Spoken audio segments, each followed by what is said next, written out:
ایک شخص کی والدہ کی واحد خواہش حج کرنا تھا۔ اس شخص نے اپنی ماں کو حج کروانے کا خواب پورا کرنے کے لیے ساری زندگی شادی نہیں کی۔ وہ نائب قاصد تھا، پوسٹل سروس کے چیئرمین کے دفتر پر کام کرتا تھا۔ وہ صاحب کی فائلیں ڈی جی کے آفس لے کر جاتا تھا۔ فائلیں وہاں سے اکاؤنٹس برانچ جاتی تھی اور پھر ان فائلوں کو واپس چیئرمین آفس لانا بھی اس کی ذمہ داری تھی۔ بندہ محمد بشیر کی ذمہ داریاں یہیں تک محدود نہیں تھیں، بلکہ گرمیوں میں صاحب کے آنے سے پہلے اے سی آن کرنا اور سردیوں میں ہیٹر چلا کر دفتر گرم کرنا، میز کی صفائی، ڈسٹ بن کلیئر کرنا، باتھ روم میں تولیہ، صابن، ٹیشو پیپر، ٹوتھ پیسٹ اور ماؤتھ واش رکھنا، صاحب کی گاڑی کا دروازہ کھولنا، ڈکی سے بریف کیس نکالنا، مہمانوں کا استقبال، چائے پانی کا بندوبست، ٹفن باکس کھول کر لنچ لگانا، برتن دھونا، صاحب کا کوٹ اتارنا، میٹنگ سے پہلے کوٹ پہنانا، صاحب کا بریف کیس گاڑی تک لانا، صاحب کے لیے دروازہ کھولنا، صاحب کے جانے کے بعد دفتر کو اپنی نگرانی میں لاک کرانا، بیگم صاحبہ کی فرمائشیں پوری کرنا، خانسامہ کو سبزی، ترکاری، گوشت اور اناج کی دکانوں تک لے کر جانا، درزی سے کپڑے لانا، بیگم صاحبہ کے جوتے تبدیل کرانا اور دھوبی کے ساتھ حساب کرنا بھی اس کے فرائض میں شامل تھا۔ لیکن ان تمام فرائض کی ادائیگی کے بعد اسے صرف 8,000 روپے ملتے تھے۔ یہ 8,000 روپے اس کی کل متاع تھے۔ زندگی کے تمام تقاضے 8,000 روپے اس کمزور سے ستون پر کھڑے تھے، اور یہ ستون روز دائیں بائیں لرزتا کانپتا تھا۔ وہ نسلوں سے غریب تھا، والد بھی نائب قاصد تھا۔ وہ فوت ہونے سے پہلے اسے بھی نائب قاصد بھرتی کرا گیا۔ تعلیم انڈر میٹرک تھی، اور یہ تعلیم بھی اس نے ٹھنڈی ننگی زمین پر بیٹھ کر حاصل کی تھی۔ بہنیں شادی شدہ تھیں، مگر وہ بھی اسرت ناک زندگی گزار رہی تھی۔ ایک بڑا بھائی تھا، وہ غربت کی وجہ سے بھاگ گیا۔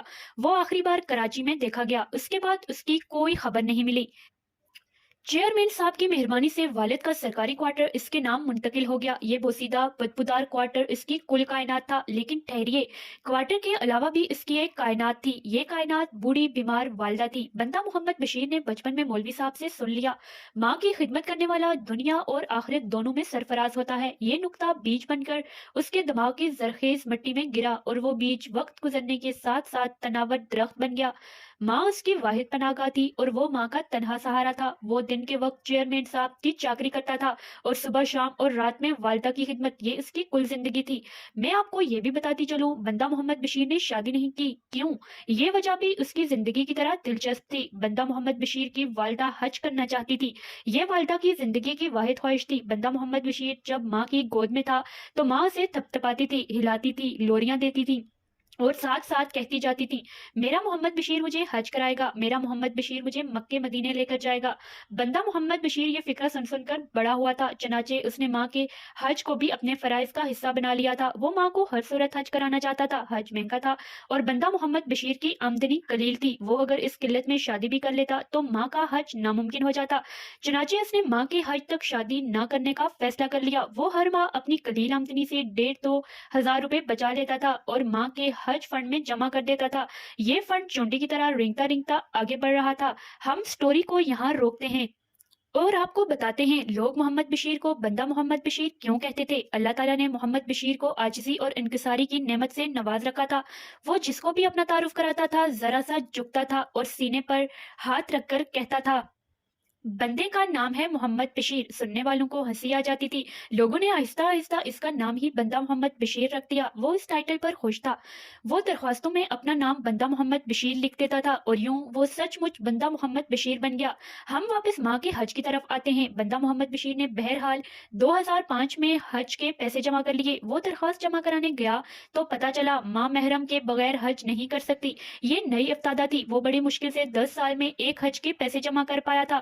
وہ اب اپنے لیے کہاں سے پیسے لاتا؟ وہ ہمت ہار گیا اور پریشانی کے عالم میں گلیوں میں پھرنے لگا۔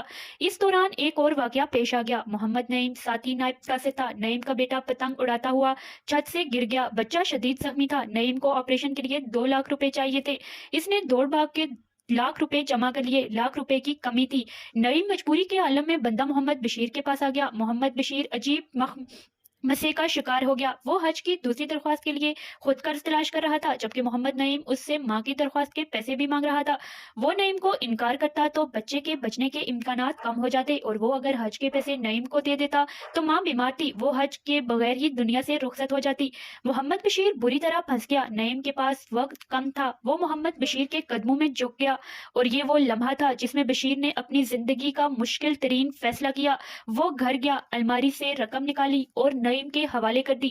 وہ اس کے بعد سیدھا مسجد گیا، 2 رکعت نماز پڑھی اور اللہ تعالیٰ سے گڑ گڑا کر دعا کی، یا باری تعالیٰ، میری کوشش میں کوئی کمی نہیں تھی، شاید آپ ہی کو منظور نہیں تھا، آپ اب میری ماں کو صبر دے دیں، آپ اسے حوصلہ دے دیں۔ یہ دعا کم اور دوا زیادہ تھی۔ وہ اطمینان قلب کی دولت سمیٹ کر گھر واپس آیا اور گہری نیند سو گیا۔ بندہ محمد بشیر کا اگلا دن حیران کن تھا۔ محکمے نے 2 سٹاف ممبرز کو سرکاری اخراجات پر حج پر بھجوانے کا فیصلہ کیا۔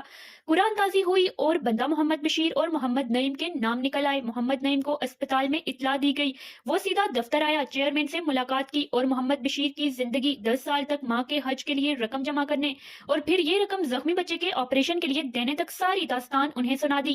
چیئرمین کے ماتھے پر پسینہ آ گیا۔ محمد نعیم نے چیئرمین سے عرض کیا، میری درخواست ہے آپ میری جگہ محمد بشیر کی والدہ کو حج پر بھجوا دیں، میں جوان آدمی ہوں، مجھے اللہ تعالیٰ مزید مواقع دے گا۔